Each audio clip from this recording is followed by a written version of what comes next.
신용장고 최고, 사회적 거리두기 3단계 격상 검토 등 증시가 이러한 이유 때문에 크게 하락을 할 것인지.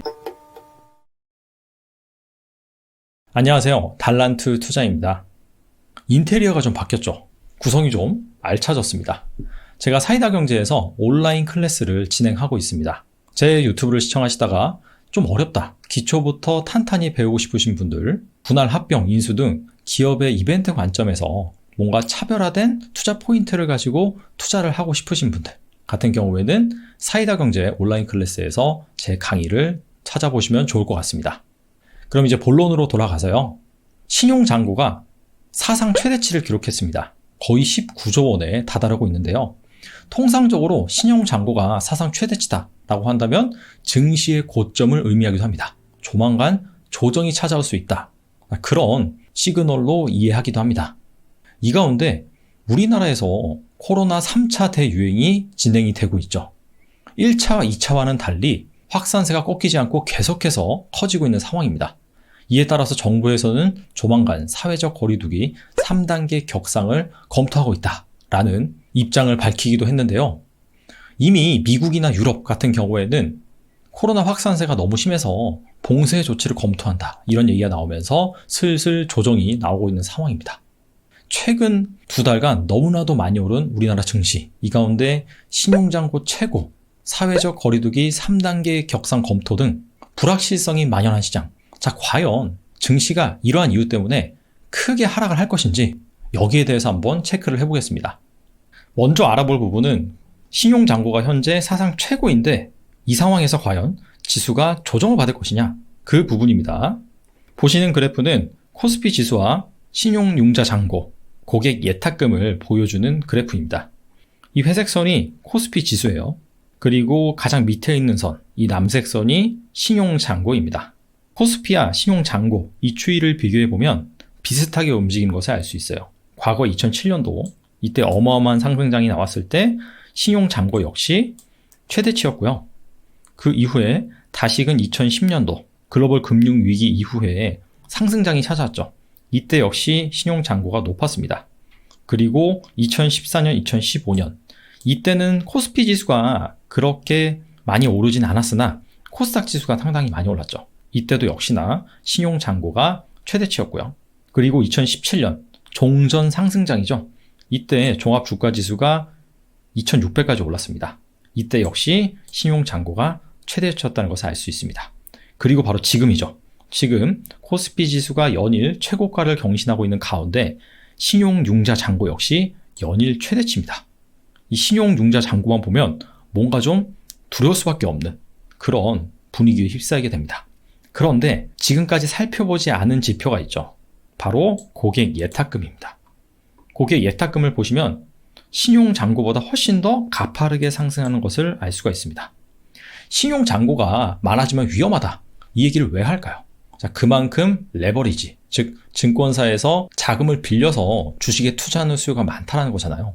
그런데 우리가 한 나라의 부채를 걱정하든 가계의 부채를 걱정하든 부채의 절대 규모가 중요한 것이 아닙니다. 바로 부채의 상대 규모, 내가 돈이 얼마나 있는 상황에서 내 부채가 얼마나 있느냐, 즉 부채의 비율이 중요하겠죠. 그런 차원에서 고객 예탁금은 고객들이 주식을 투자하기 위해서 계좌에 넣어놓은 자산이란 말이죠. 그리고 신용융자 잔고는 부채라고 볼 수 있습니다. 그렇기 때문에 고객 예탁금 대비 신용잔고가 얼마나 있느냐, 자, 그렇게 보는 것이 합리적이다. 그래서 이번에는 코스피 지수 그래프와 예탁금 대비 신용잔고가 얼마나 있는지 이 비율을 한번 비교해 보겠습니다. 현재 신용잔고 나누기 예탁금, 이 비율이 한 32% 정도 됩니다. 과거의 역사적인 수치와 비교해 봤을 때 한 중간 정도 위치해 있습니다. 가장 높았을 때는 이 40%를 돌파했을 때예요. 그리고 되게 재미있는 게 이 40%를 돌파했을 때 필연적으로 코스피 지수가 하락장이었습니다. 2007년도 이때 당시에도 예탁금 대비 신용잔고 비율이 거의 한 40, 한 5%까지 상승을 했죠. 그 이후에 코스피 지수가 박스권을 이루다가 결과적으로 하락을 했고요. 그리고 2010년도 이때 당시에도 글로벌 금융 위기를 지나서 코스피 지수가 회복을 하니까 예탁금 대비 신용잔고가 40%를 돌파를 했습니다. 그 이후에 유럽발 재정 위기가 찾아오면서 다시금 조정이 나왔죠. 그리고 또 언제냐? 바로 2017년. 이때 코스피 지수가 사상 최고가를 경신을 하면서 예탁금 대비 신용잔고 비율이 역시나 40%를 돌파했습니다. 이후에 언제나 그랬듯 조정이 찾아왔습니다. 그래서 이런 관점에서 본다면 신용잔고 금액, 이 절대 규모만 보면 사상 최고치가 맞긴 맞으나 예탁금 대비로는 아직까지는 위험한 수준은 아니다. 이렇게 볼 수가 있습니다. 다음은 과연 사회적 거리두기가 3단계로 격상이 된다면 국내 증시가 폭락을 할 것이냐, 하락세로 접어들 것이냐, 그 부분을 한번 살펴보겠습니다. 자, 이 그래프는 업종별 주가 상승률이에요. 언제부터 언제까지? 바로 11월부터 현재까지. 이때 코스피 지수가 어마어마하게 올랐잖아요. 그죠? 미국 대선 전후로 11월부터 12월 14일까지 무려 22%나 상승을 했습니다. 같은 기간 업종별 상승률은 과연 얼마나 되느냐? 여기 나와 있는 업종들 있죠. 이 코스피보다 상승률이 높았던 업종. 에너지부터 건강관리. 여기까지가 바로 이 코스피의 상승세를 이끈 업종들이다. 이렇게 볼 수가 있습니다. 그리고 정말 이 그래프를 보면 투자자들의 상대적 박탈감이 크겠구나 라고 밖에 생각이 안 돼요. 왜냐하면 코스피보다 주가가 더 많이 오른 업종이 5개에 불과합니다. 반면 코스피 지수의 상승률을 믿던 업종은 거의 20개에 가까워요. 정리하면 정말 오르는 주식만 올랐다. 그리고 에너지, 철강, 반도체, 조선, 건강관리 이런 업종들이 시가총액에서 차지하는 비중이 상당히 크기 때문에 이렇게 5개 업종이 쭉 오르면서 전체 코스피 지수를 끌고 갔다. 이렇게 볼 수가 있겠죠. 그래서 이렇게 오른 상위 5개 업종. 자, 그 중에서 건강관리, 바이오는 좀 제외를 할게요. 바이오는 좀 다릅니다. 그리고 코스피 지수와 거의 똑같이 오른 화학을 추가했습니다. 그래서 에너지, 철강, 반도체, 조선, 화학. 이 업종들의 공통점이 있어요. 바로 글로벌 경기에 상당히 민감하게 반응하는 업종이라는 것입니다. 그러다 보니까 이걸 수치적으로 해석을 하면 사실 내수 비중은 적고 수출 비중이 월등히 높은 기업들이다. 에너지 한번 보죠. 에너지 같은 경우에는 수출 비중이 73%입니다. 이거는 에너지 업종 전체 기업의 수출 비중이 아니라 대장주라고 볼 수 있는 SK이노베이션의 3분기 누적 수출 비중입니다. 에너지 업종들의 투자 포인트를 살펴보면 일단 국제 유가가 상당히 중요하죠. 여기에 따라서 정제 마진이 왔다 갔다 하니까요. 두 번째는 친환경 에너지, 인프라 구축. 이 부분이 지금 글로벌리 상당히 성장 산업이죠. 그래서 여기에서 얼마나 퍼포먼스가 나오느냐, 이 부분이 포인트라고 볼 수 있습니다. 철강도 크게 다르지 않습니다. 경기 회복에 따른 중국, 유럽, 미국 등 글로벌 철강 수요, 이 부분이 회복이 돼야 되고요. 이것이 이제 회복될 것으로 보고 있는 거죠. 그렇기 때문에 연초 대비 철강선 가격이 무려 70%나 상승을 했다고 합니다. 철강 역시 이 글로벌 대상으로 펼치는 사업이다. 그러다 보니까 포스코의 사업보고서를 보면 3분기 누적 기준으로 수출 비중이 74%나 됩니다. 뭐 반도체는 말할 것도 없죠.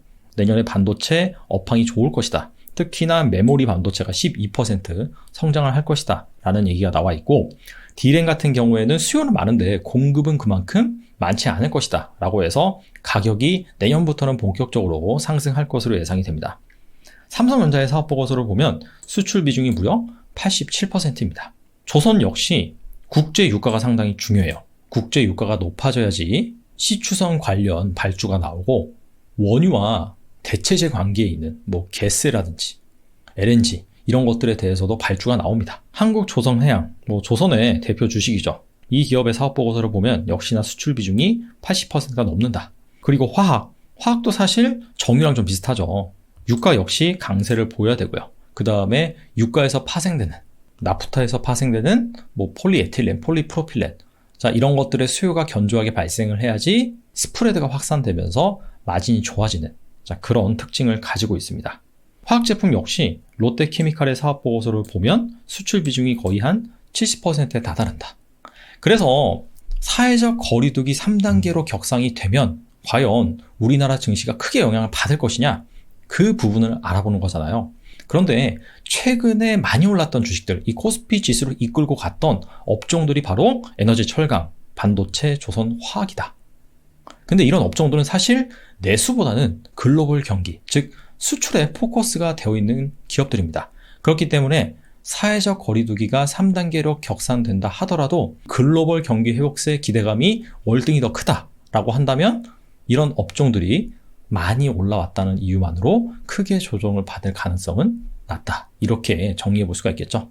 그래서 오늘 살펴본 내용을 다시 한번 정리해 보겠습니다. 자, 첫 번째, 신용잔고가 사상 최대인데 이러면 고점 아니냐 이렇게 생각할 수가 있는데, 우리가 한 국가든 가정이든 이 부채의 적정성 문제를 판단을 할 때 단순히 그 절대 규모만 보는 것이 아니라 실제로 내 재산이 얼마인데 이거 대비 부채가 얼마냐, 즉 부채 비율 관점에서 보잖아요. 그래서 예탁금을 투자자들의 재산이라고 보고 신용융자 잔고를 부채라고 본다. 그래서 이 부채 비율이 얼마냐라고 계산을 해봤을 때 현재 신용잔고가 사상 최대라고 해도 30%가 조금 넘었습니다. 이 예탁금 대비 신용잔고가 역사적으로 살펴본다면 한 중간값 정도 되는 수준이에요. 근데 이 비율이 한 40%가 넘어간다. 자, 그 이후에는 필연적으로 조정이 왔다는 거죠. 근데 아직까지는 그런 상황은 아니다. 이렇게 볼 수 있고요. 두 번째, 사회적 거리두기가 3단계로 격상이 된다. 우리나라 증시가 크게 영향을 받을 것이냐. 최근에 이 코스피 지수를 끌고 온 업종들, 이런 업종들이 에너지, 조선, 화학, 반도체, 건강관리, 철강 이런 업종들이었는데 내수보다는 이 수출에 포커싱이 되어 있는 기업이다. 즉 글로벌 경기가 회복될 것이라는 그런 컨센서스가 여전히 강하게 유지된다면 사회적 거리두기 3단계가 된다 하더라도 폭락할 가능성은 낮다. 이렇게 정리해 봤습니다. 실제로 한 사회적 거리두기가 3단계가 된다. 자, 그러면은 분명히 투심은 별로 안 좋을 겁니다. 그리고 최근에 너무 가파르게 올랐기 때문에 조정이 나올 수도 있어요.